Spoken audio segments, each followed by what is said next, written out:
Namaskar welcome to highlights with Vineeth. తెలంగాణలో ఎన్నికల polling అయితే ముగిసిపోయాయి. నిజామాబాద్ పార్లమెంట్ కాంగ్రెస్ అభ్యర్థి టి జీవన్ రెడ్డి గారు మీడియాతో సమావేశమయ్యారు. ఈనాడు జగిత్యాల వచ్చినటువంటి న్యూస్ని అయితే ఒకసారి చదివి తెలుసుకుందాం.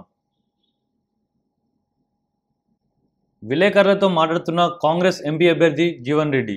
1,00,000 మెజారిటీ ఖాయమంటున్న జీవన్ రెడ్డి గారు. నిజామాబాద్ లోక్సభ స్థానంలో కాంగ్రెస్ విజయం సాధిస్తుందని ఆ పార్టీ ఎంపీ అభ్యర్థి జీవన్ రెడ్డి గారు ధీమా వ్యక్తం చేశారు. మెట్పల్లి మండలం వేంపేటలో మంగళవారం ఆయన విలేకరులతో సమావేశంలో మాట్లాడారు. రాజకీయ లబ్ధి కోసం మత విద్వేషాలు రెచ్చగొట్టేలా భాజపా ఎన్నికల ప్రచార సరళి కొనసాగిందనే విషయాన్ని ప్రజలు గమనించారన్నారు. భాజపా అభ్యర్థి అరవింద్ ఆలోచన ధోరణి చూసి కాంగ్రెస్తోనే అభివృద్ధి సాధ్యమని ప్రజలు భావించారని వివరించారు. మత విద్వేషాలు రెచ్చగొట్టాలని ప్రయత్నం చేసినా ప్రజలు ఓర్పుతో ఓటు వేయడం కాంగ్రెస్ విజయానికి చిహ్నమని చెప్పారు. కేంద్ర హోంమంత్రి అమిత్ షా నిజామాబాద్ ప్రచారంలో చక్కెర కర్మాగారాలను సహకార రంగంలో నిర్వహిస్తామని చెప్పడంతో సందిగ్ధత తొలగిపోయాయి. భాజపా పట్ల రైతుల్లో విముఖత ఏర్పడిందన్నారు. కాంగ్రెస్ పార్టీ రాష్ట్రంలో అధికారంలో ఉండడంతో పాటు బ్యాంకులకు 43 కోట్ల బకాయిలు విడుదల చేయడంతో చక్కెర కర్మాగారాల పునరుద్ధరణ కాంగ్రెస్తోనే సాధ్యమని రైతుల్లో విశ్వాసం కలగడం అనుకూలించిందని, వారి అండతో తమకు విజయావకాశాలు మెరుగవడానికి తోడ్పడిందన్నారు. చక్కెర కర్మాగార పునరుద్ధరణ అంశంలో కాంగ్రెస్కు బాధ్యత మరింత పెరిగిందన్నారు.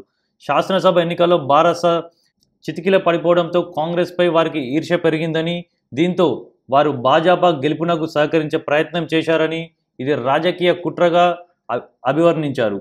రైతాంగంతో పాటు అన్ని వర్గాల మద్దతుతో 1,00,000 ఓట్ల మెజారిటీతో గెలుస్తారని ధీమా వ్యక్తం చేశారు. నాయకులు జువ్వాడి కృష్ణారావు, కోమిరెడ్డి కరంచంద్, అల్లూరి మహేందర్ రెడ్డి, జట్టి లింగం, కాటిపల్లి శ్రీనివాసరెడ్డి తదితరులు పాల్గొన్నారు.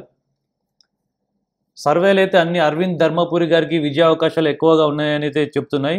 బట్ జీవన్ రెడ్డి గారు మాత్రం 1,00,000 మెజారిటీతో గెలవబోతున్నారని అయితే మీడియాతో చెప్తున్నారు. అండ్ ఇంకొకటి ఇక్కడ మనం న్యూస్ చూసుకుంటే, శాసనసభ ఎన్నికల్లో బారాస చతికిల పడిపోవడంతో కాంగ్రెస్పై వారికి ఈర్ష్య పెరిగిందని, దీంతో వారు భాజపా గెలుపునకు సహకరించాలని ప్రయత్నం చేశారని. సో ఈ స్టేట్మెంట్ మనం చూసుకుంటే 2019లో జరిగినటువంటి ఎలక్షన్స్లో కేవలం ముఖ్యమంత్రి కూతురు కల్వకుంట్ల కవిత గారిని ఓడగొట్టాలని కాంగ్రెస్ ఇంక్లూడింగ్ జీవన్ రెడ్డి గారు వీళ్ళందరూ అప్పుడు అరవింద్ ధర్మపురి గారికి సహకరించారు.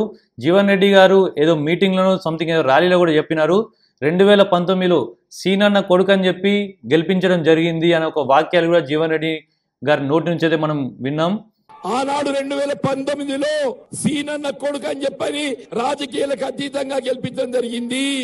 సో మరి ఇక్కడ చూసుకుంటే ఇది రాజకీయ కుట్రగా అభివర్ణించారని చెప్తున్నారు. సో ఇది ఒక రాజకీయ కుట్ర అయితే అప్పుడు చేసింది కూడా రాజకీయ కుట్ర కిందికి వస్తుంది. సో రిజల్ట్స్ అయితే June 4th ఉన్నాయి. So let's wait and see. Thank you.